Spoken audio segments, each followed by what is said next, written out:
So is300 radius arms for the front.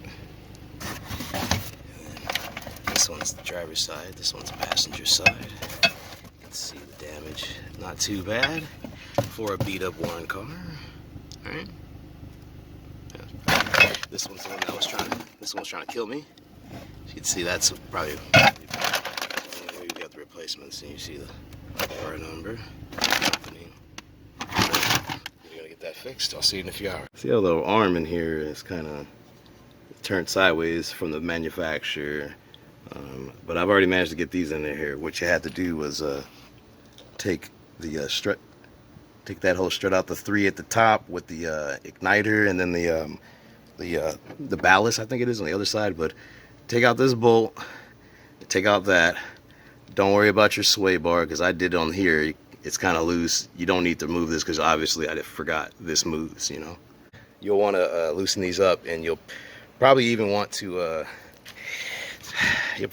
move this up and down, this thing, you know, as you're, you know what I mean, move it up and down and maneuver as I was describing there, because I moved this up to a certain spot and I tightened it here so I could have the strut hold in place while the bottom of it was out of the way. So that'll give you some wiggle room, right? And then you'll be able to use your jack. I'm not even kidding. You're gonna use your jack, and you're gonna have to push this up because that sleeve, that metal sleeve in there, is gonna bind up with the metal shaft that comes out of the sub or out of the frame. And so you're gonna have to push. You're gonna have to push this arm up, and then once you've got the arm up, it's gonna drop once you let the jack down. I'm not even kidding. I'm telling you what I did, even though I kind of skipped past it. This will slip out, so you'll just pull this sleeve, like pull it a little bit, and then you'll have to maneuver this suspension a bit, and it'll kind of come in place. Now I haven't even finished, so at that point you'll be where I am. You can see there, that's the bolt right there that goes through here. So I've already got it in place. If I can get the lighting right, there we go. It's still got the same issue. The rubber's kind of offset a bit, you know, and that. But as I described, that metal shaft is a little higher up. If you notice here, it's again with the lighting, but it's all the way to the ceiling. I'm gonna see if I can repeat this process over there, because I have this fully seated. And this is usually what I saw in other people's videos where they couldn't get this side to sit flush, so they did some stuff. Now this one doesn't have the bolt in there.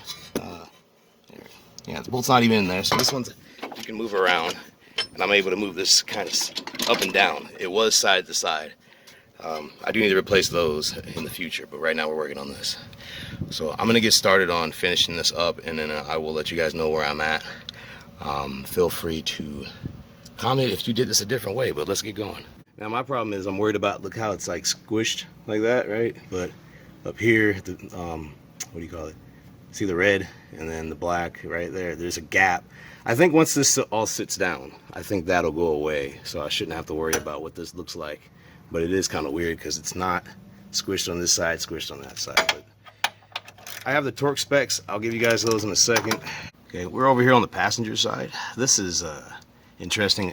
I still left it there, right, on the ball joint. And it actually sits flat up there. But if you notice, it's a little crooked there. I've got it almost seated. Let me see, because I do everything with the hand tools, even though I have a really nice impact. Sorry for the glare, but yeah, it's near fully being hand tight, you know. So that allows for this plate to sit up here, because it was dangling down where you couldn't even get the bolts in.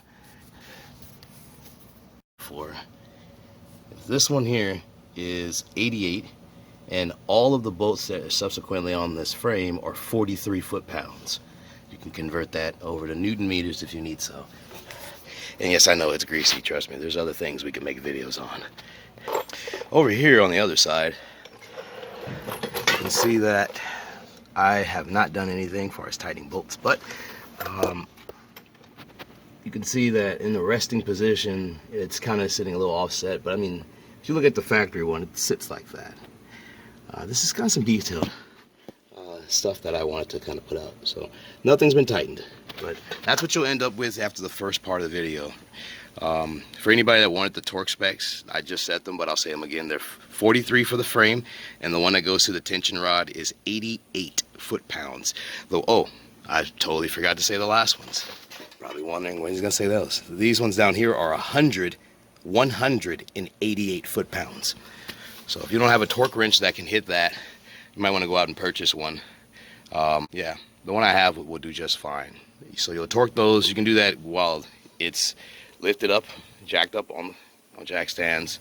I'm gonna put my floor jack on the subframe just to brace everything up. But you want to brace this and then hit the bolts. These ones I don't think you'll really need to have to brace it, but for those two underneath there, you want to brace this.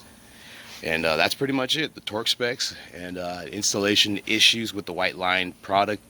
Honestly, I mean, I haven't driven the car yet. I guess I'll make a video on that. So here we are, driving after the front tension rods have been replaced, and everything seems fine. Just going over bumps pretty well.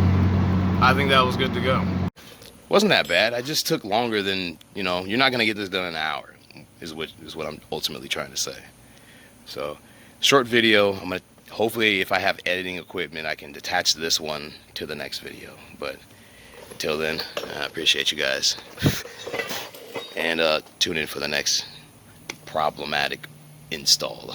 The Ballad of Imports.